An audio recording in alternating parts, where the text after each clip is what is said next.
Meu irmão, minha irmã, quero meditar com você em Hebreus capítulo 12, versículo 1 até o versículo 3, que diz assim: Portanto, também nós, visto que temos a rodear-nos tão grande nuvem de testemunhas, desembaraçando-nos de todo o peso e do pecado que tenazmente nos assedia, corramos com perseverança a carreira que nos está proposta, olhando firmemente para o autor e consumador da fé, Jesus, o qual, em troca da alegria que lhe estava proposta, suportou a cruz, não fazendo caso da ignomínia, está assentado à destra do trono de Deus.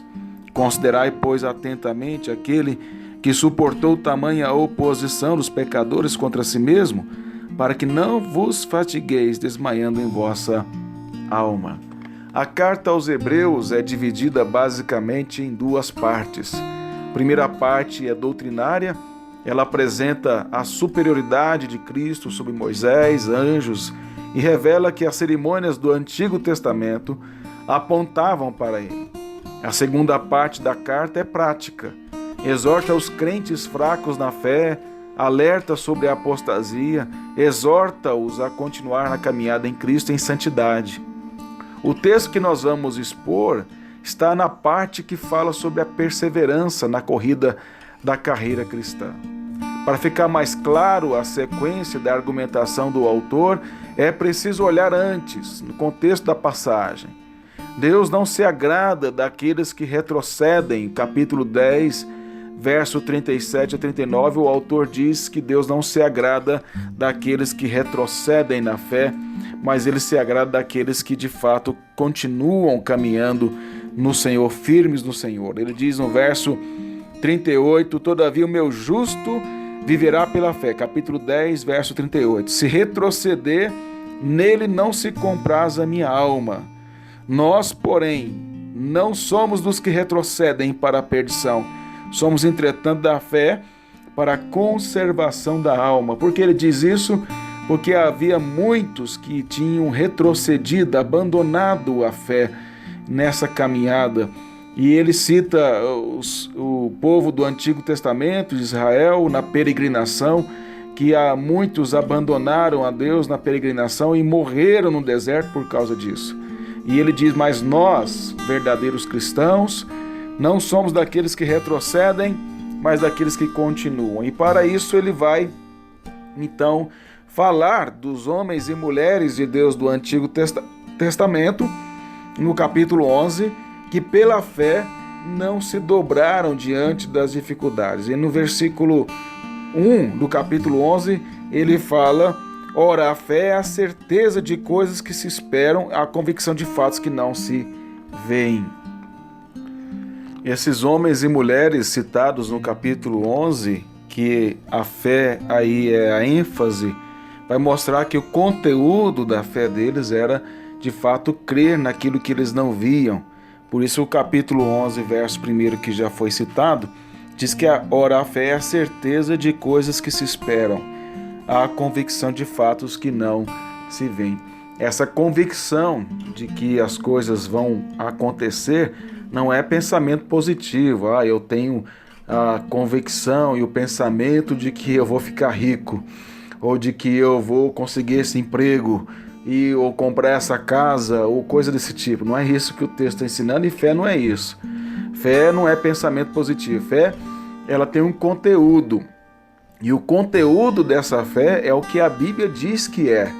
Então a fé que esses homens e mulheres tiveram, narrado no capítulo 11, que é a mesma fé que nós temos, é a nossa esperança nas promessas redentoras em Cristo Jesus, de que eles olhavam para Cristo no futuro, crendo na sua vinda, e eles criam na sua salvação por meio de Cristo.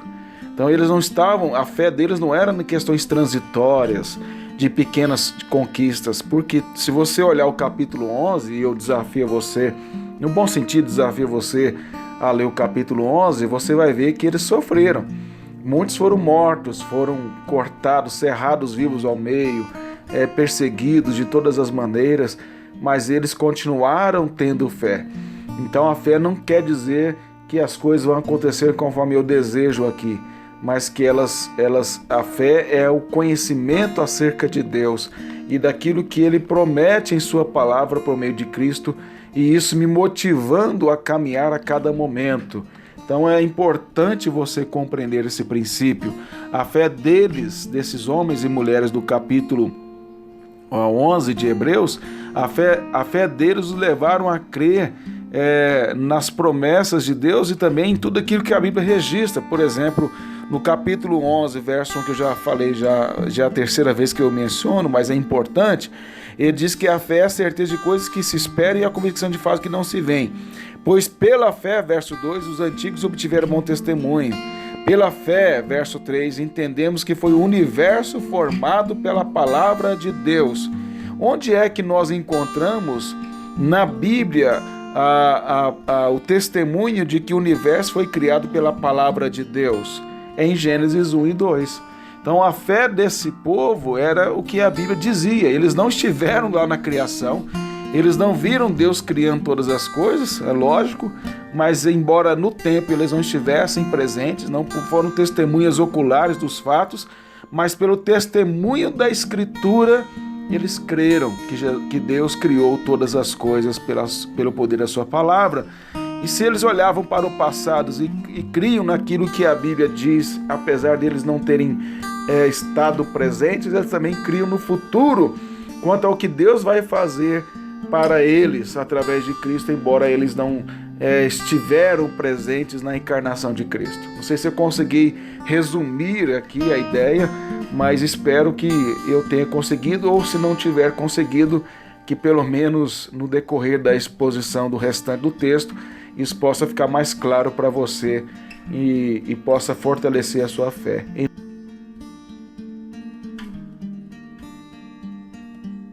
O autor diz assim: portanto também nós, visto que temos a rodear-nos tão grande nuvem de testemunha.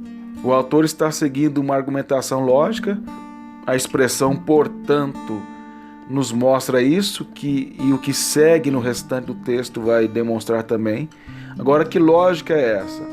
Ele mostra no capítulo 11 que todos esses crentes listados correram a mesma carreira que nós, fundamentados na mesma promessa, na mesma fé, na mesma esperança.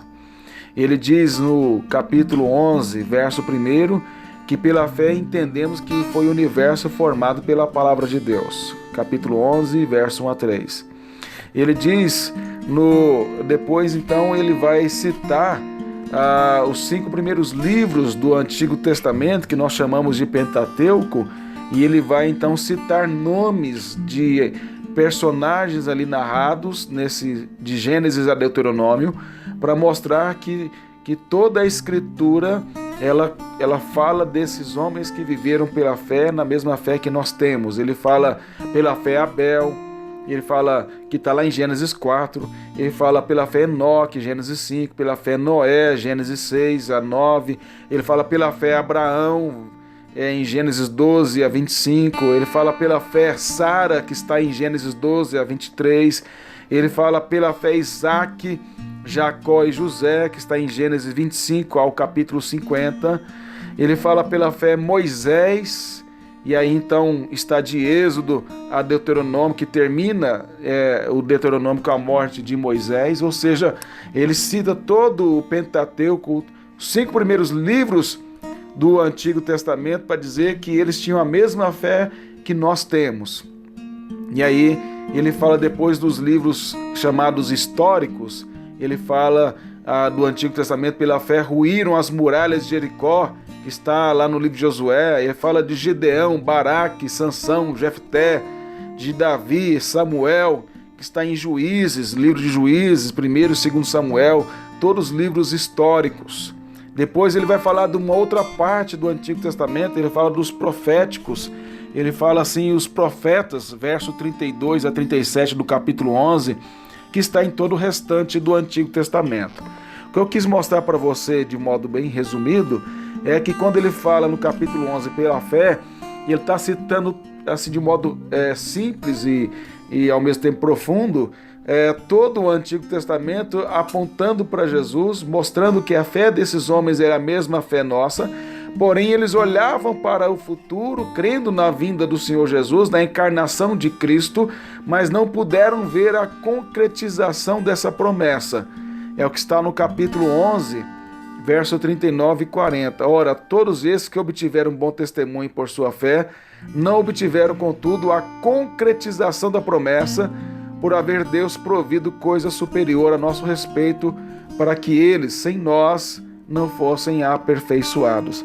A fé deles era semelhante à de Simeão, narrado em Lucas 2, verso 29 a 32, quando ele vê o Senhor Jesus ali, ainda uma criança, e ele diz assim: agora, Senhor, pode despedir em paz o teu servo, segundo a tua palavra, porque os meus olhos já viram a tua salvação, a qual preparaste diante de todos os povos, luz para a revelação aos gentios. Então observe que a fé de Simeão, quando viu o Senhor Jesus ali, ainda era uma criança, pegou em seus braços, ele diz, o que ele aguardava era a vinda de Cristo, e ele então agora pôde ver aquele que é a revelação aos gentios, e ele diz, agora o Senhor pode me levar em paz. No mesmo texto, em Lucas 2:38, fala de Ana, é uma viúva que também aguardava com a mesma fé desses crentes de Hebreus 11 do Antigo Testamento, olhando para Cristo no futuro. E ela diz assim, e chegando naquela hora, dava graças a Deus e falava a respeito do menino, a menina que é Jesus, a todos os que esperavam a redenção de Jerusalém. Ela diz que todos os que esperavam a redenção, os crentes do Antigo Testamento esperavam a redenção por meio de Cristo. Eles não puderam ver isso, assim como Ana viu e Simeão viram, Ana e Simeão viram, mas eles aguardavam isso, eles não puderam ver a concretização da promessa, mas eles tinham a mesma fé que Ana e Simeão e que nós temos. E nós possamos então entender esse conteúdo da fé que é Cristo Jesus. Amém.